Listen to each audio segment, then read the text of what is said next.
Here's the thing that's interesting about the real estate piece is, first of all, it's not necessarily an easy piece to invest in because it requires more capital typically Sure. than a lot of the other investment classes, right? Good.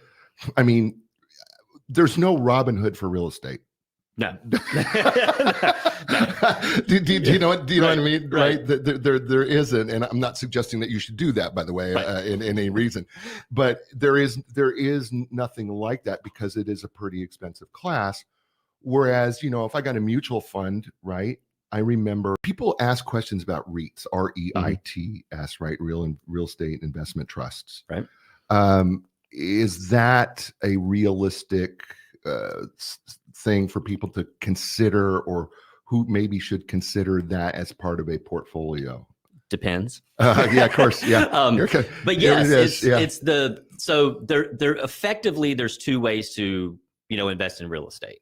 You invest in the hard asset, you take the rental real estate example, you buy the house, you rent the house, you take the cash flows. At some point in the future, you get the appreciation. REITs work the same way. Now, you could argue that a REIT, a real estate investment trust, whether you're buying an ETF or a mutual fund, is more diversified. It's across, a national landscape, potentially. It's across a particular class of real estate, like multifamily or, storage facilities, whatever it might be, Class A office space. However, the interesting thing about, like the rental real estate example versus the REIT example is the REIT, when you look at your statement or you look at, the financial markets, that price is moving every second.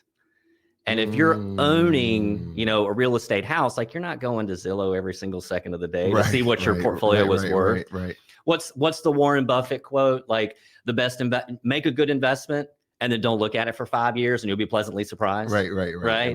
And I think a lot of real estate investors, that's kind of the mentality that they take. Is you buy the rental property, you've got the income coming in, you feel confident you're going to get some appreciation. And if you manage that property correctly and had a good buy, like you're going to wake up and have more money. Yeah. And a REIT, you're not in control of that because you're counting on somebody else to make good financial decisions on that. And so and like you said, it can be part of a mutual fund. I know that there's some REITs out there that are part of mutual funds, but I know you can invest in them on their own as well. And so, maybe it's a lower, it's a lower entry. Yes. Yeah. You put $100 in one. And, It's a lower entry into the real estate 100%, market. Right.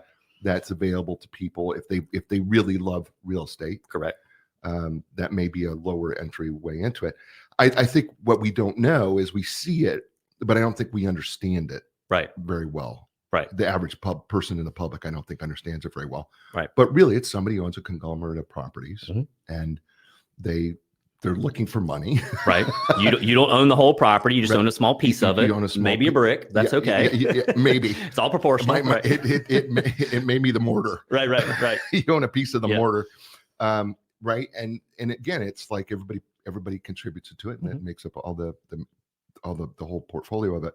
But it may be a nice entryway for people if they're really interested in doing it. And, like any investment class, and we have to say this, nothing is guaranteed.